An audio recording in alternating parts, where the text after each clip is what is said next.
Assalamualaikum warahmatullahi wabarakatuh.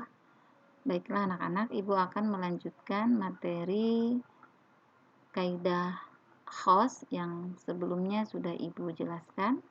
Yang pertama yang telah Ibu jelaskan adalah berkaitan dengan kaidah khos adalah pengertian khos. Yang kedua, bentuk lafadz khos, dan yang ketiga adalah kebolehan mentaksis lafadz am, macam-macam taksis.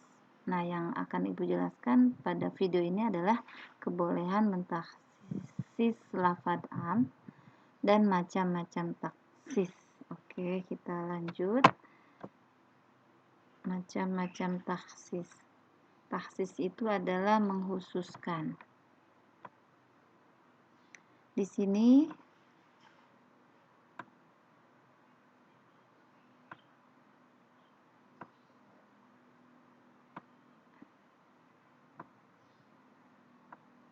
oke, ini udah ketemu mentaksis. Menganalisis kebolehan mentaksis lafadz am. Jadi lafadz am, para ulama sepakat bahwa mentaksis menghususkan lafadz yang am atau yang umum itu boleh, ya. Jadi lafadz yang umum boleh ditaksis. Di sini macam-macamnya, ada taksis mutasil dan ada taksis munfasil. Kalau taksis mutasil itu adalah taksis yang nyambung, ya. Kalau taksis munfasil yang terpisah. Oke, kita contohkan macam-macam taksis. Taksis artinya penghususan. Dalam ilmu usul fikih dibagi menjadi dua, ada taksis mutasil dan taksis munfasil. Yang pertama adalah taksis mutasil. Contoh di sini, taksis mutasil adalah di mana yang taksis tersebut yang tidak dapat berdiri sendiri tetapi pengertiannya bersambung. Dari potongan ayat awal disambung dengan potongan ayat berikutnya. Jadi masih satu ayat menjelaskan adalah lafadz am, lalu ada taksis menghususkan. Contoh taksis itu yang pertama adalah yang mutasil isti'na. Yang bersambung istisna itu pengecualian. Contoh ayat surat Al-Baqarah ayat 282. Di sini, ya ayyuhallazina amanu idza tadayantum bidainin ila ajalin musamma faktubuh. Hai orang-orang yang beriman, apabila kamu bermuamalah itu kayak jual beli seperti itu, ya. Tidak secara tunai, artinya ngutang gitu kan. Untuk waktu yang ditentukan, hendaklah kamu menuliskannya. Nah, ini. Jadi kalau dan hendaklah seorang penulis di antara kamu menuliskannya. Jadi kalau kita ngutang, kalau lagi jual beli kita ngutang harus ditulis dalam ayat surat Al-Baqarah ayat 282. Nah, masih dalam ayat tersebut ada istisna, ada kecuali gitu. Masih nyambung tapi dalam satu ayat. Nah, namanya taksis mutasil. Kecuali siapa yang tidak usah ditulis. Nah, kecuali jika muamalah itu perdagangan tunai yang kamu jalankan di antara kamu. Jadi kalau tunai, kalau cash ibaratnya langsung dibayar, tidak usah ditulis gitu. Jadi ini pengecualiannya illa. Ini istisna, kecuali antakuna. Nah, ini namanya taksis mutasil. Jadi tadi lafadz apabila kalian bermuamalah lagi jual beli, apabila ngutang harus ditulis. Nah, lanjutan ayat tersebut masih dalam satu ayat ada istisna, kecuali illa antakuna tijaratan haziroh. Jadi kecuali jika muamalah itu perdagangan tunai yang kamu jalankan di antara kamu. Oke, kita lanjut. Contoh yang kedua, taksis mutasil, ada syarat. Di sini contoh iza dorobtum fil ardi, Quran surat An-Nisa ayat 110.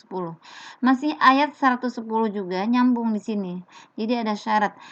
Dan apabila kamu bepergian di muka bumi ini, falaisa alaikum junahun ang taksuru. Di sini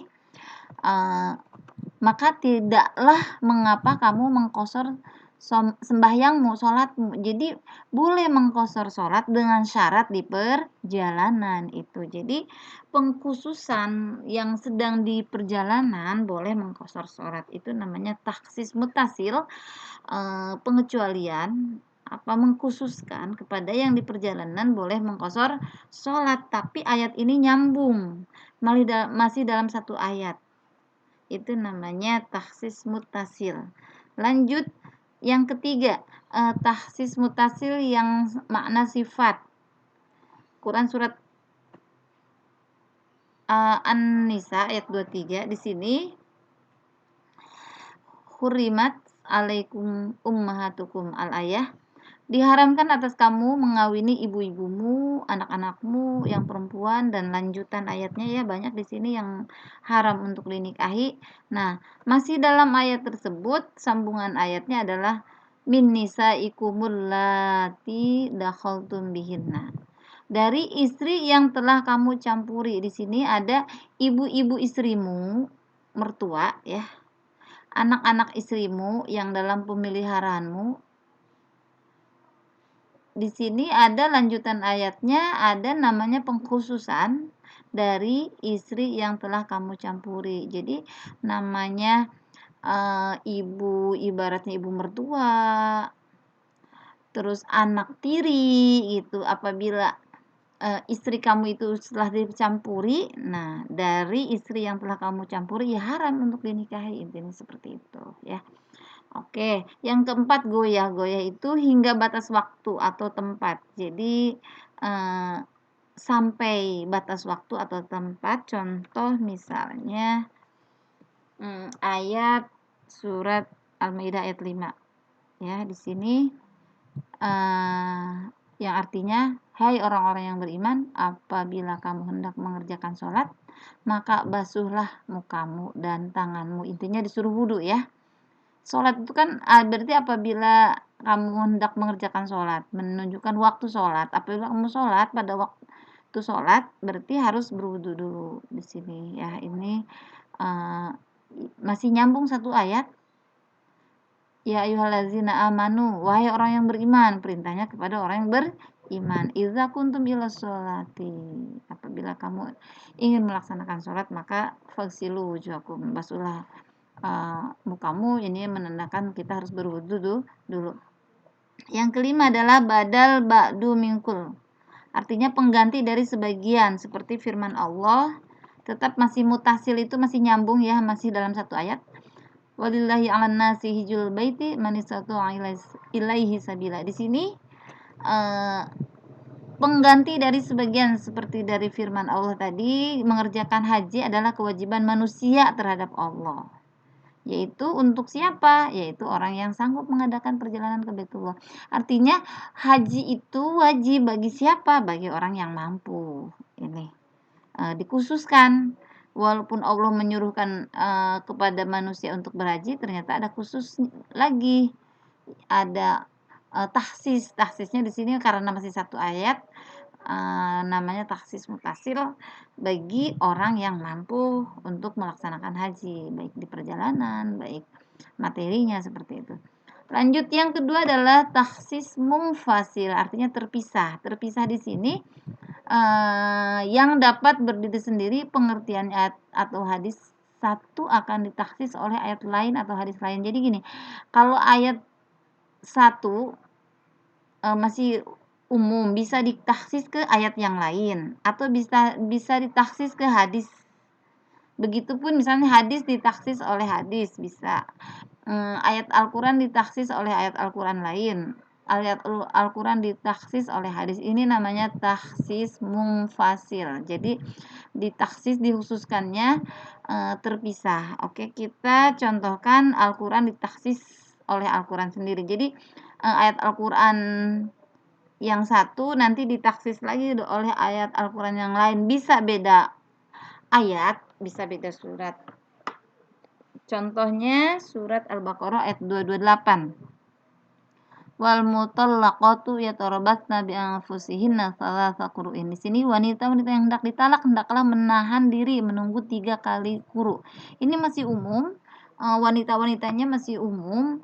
Jadi belum dijelaskan lagi, nanti akan ditaksis. Ternyata yang akan ditaksis oleh ayat lain, Quran surat At-Tolak ayat 4 di sini, dan perempuan yang hamil waktu iddah mereka itu adalah sampai mereka melahirkan. Jadi tadi kan secara umum wanita-wanita ditalak hendaklah menahan diri menunggu 3 kali suci, umum. Ternyata ada ditaksis oleh ayat-ayat lain. Perempuan itu tidak dikhususkan lagi, ada yang lagi hamil, apabila cerai berarti talaknya sampai melahirkan. Ada lagi nanti ayat lain apabila dia dan hadis lain, misalnya apabila dia suaminya meninggal, iddahnya 4 bulan 10 hari. Nah, dan selanjutnya nanti ditaksis dengan ayat-ayat lain. Nah, itu karena taksisnya tadi dijelaskannya, dikhususnya oleh ayat lain, tidak nyambung dalam satu ayat, maka itu dikatakan taksis munfasil, ya, terpisah ayatnya, mentaksisnya. Yang kedua, contoh Al-Qur'an ditaksis oleh hadis. Misalnya di sini Al-Qur'an surat An-Nisa ayat 11. Yusikumullahu fi auladikum idzakari mislu hadzil unsayain. Allah mensyariatkan bagimu tentang pembagian pusaka untuk anak-anakmu, yaitu bagian seorang anak laki-laki sama dengan bagian 2 anak perempuan. Jadi kalau laki-laki 1, kalau perempuan 2. Ini dalam Al-Qur'an.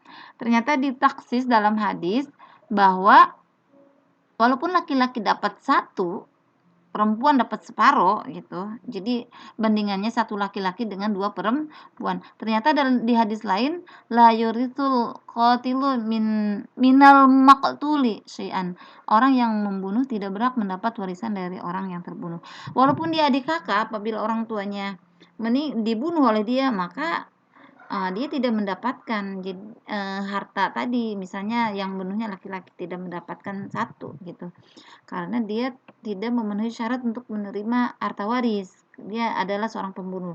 Juga misalnya seorang adik kakak yang satunya itu dia masuk murtad, artinya dia keluar dari agama Islam. Maka walaupun tadi ayat Al-Qur'an laki-laki dapat 1, perempuan dapat setengah, ditaksis lagi dengan hadis lain bahwa apabila orang Islam tidak berhak mendapat waris jika orang kafir, begitu sebaliknya orang kafir tidak berhak mendapatkan waris dari orang Islam. Jadi la yurisul muslimul kafir. Jadi orang muslim tidak mewarisi kepada orang kafir. Artinya dijelaskan walaupun ada kakak kalau karena beda agama tidak mendapatkan waris. Ditaksis oleh hadis ya. Oke, di sini ada lagi contoh hadis ditaksis dikhususkan jadi hadis ditaksis oleh Al-Qur'an. Contoh hadis Nabi di sini yang artinya Allah Subhanahu wa taala tidak akan menerima sholat seseorang yang berhadas sampai ia berwudu, hair muslim. Nah, di sini ditaksis oleh Al-Qur'an, jika kamu sakit atau sedang dalam musafir dan datang dari tempat buang air atau kamu telah menyentuh perempuan kemudian kamu tidak mendapat air, maka bertayamumlah. Jadi ternyata di dalam hadis tadi Allah tidak akan bahwa kalau mau sholat itu harus berwudu ya, karena tidak akan diterima sholatnya oleh Allah. Nah, ternyata berwudu juga dikhususkan lagi, ada pengecualiannya lagi. Apabila orang yang sedang perjalanan atau sakit, boleh penggantinya wudu adalah boleh bertayamum. Oke, ada lagi hadis ditaksis dengan hadis. Contoh ini tentang zakat ya. Hadis ini yang menjelaskan tentang kewajiban zakat bagi petani yang menanam biji-bijian. Kan zakatnya 10%. Ternyata ditaksis lagi oleh hadis. Nah, apabila biji-bijian yang pengairannya dengan menggunakan jadi ditaksis lagi dengan dari Allah ya menggunakan tada hujan, maka zakat yang wajib dilakukan adalah 5%. Jadi yang tadinya 10%, jadi yang berlaku dikhususkan lagi menjadi 5% gitu. Karena di sini ditaksis dalam hadis selanjutnya, apabila biji-bijian yang pengairannya dengan menggunakan tadah hujan, maka zakat yang wajib dikeluarkan sebanyak 5%. Oke, ada lagi Quran ditaksis oleh qiyas. Di sini banyak sekali, masih ada Al-Quran ditaksis oleh Al-Qiyas, terus Al-Quran ditaksis oleh Al-Ijma. Nah, ini kalian nanti baca ada di e-learning di bahan ajar. Untuk tahsis dan muhasis Ibu cukupkan sampai di sini. Semoga apa yang disampaikan bisa difahami. Billahi taufiq wal hidayah. Wassalamualaikum warahmatullahi wabarakatuh.